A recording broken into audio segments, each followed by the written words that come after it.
घर या मंदिर में दीपक जलाते समय इन नियमों का करें पालन, वरना घर में दरिद्रता की देवी कर देगी अंधेरा।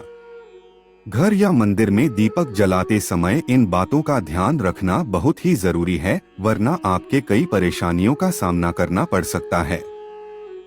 इतना ही नहीं, गलत तरीके से जलाए गए दीपक की वजह से घर में कंगाली भी छा सकती है। हिंदू धर्म में बिना दीपक के कोई भी पूजा संपन्न नहीं होती है।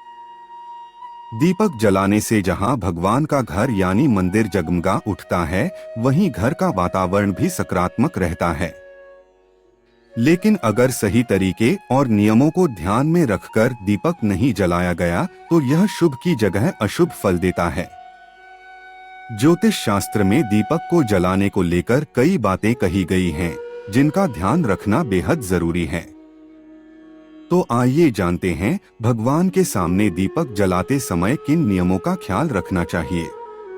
खंडित दीपक को कभी न जलाएं। पूजा पाठ की चीजें कभी खंडित उपयोग में नहीं लाना चाहिए। इसी तरह दीपक जलाते समय ध्यान रखें कि ये कहीं से टूटा फूटा न हो। दरअसल खंडित दीपक जलाने से घर में नकारात्मक ऊर्जा फैलती है। वहीं देवी देवता के सामने खंडित दीपक जलाने से मां लक्ष्मी की नाराजगी का सामना करना पड़ सकता है। दीपक के साथ ही बाती का भी ख्याल रखना बहुत जरूरी है। गलत तरीके से लगाई गई बाती की वजह से आपको कई तरह की दिक्कतों का सामना करना पड़ सकता है।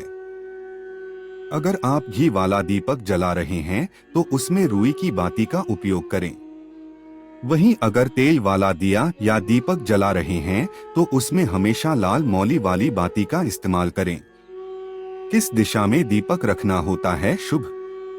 दीपक को हमेशा पश्चिम दिशा में रखना शुभ होता है। इससे घर में सुख समृद्धि बनी रहती। गलत दिशा में रखा दिया आपके घर में दरिद्रता और अशांति ला सकता है। वहीं मंदिर में दीपक को हमेशा भगवान की मूर्ति या तस्वीर के सामने ही रखें।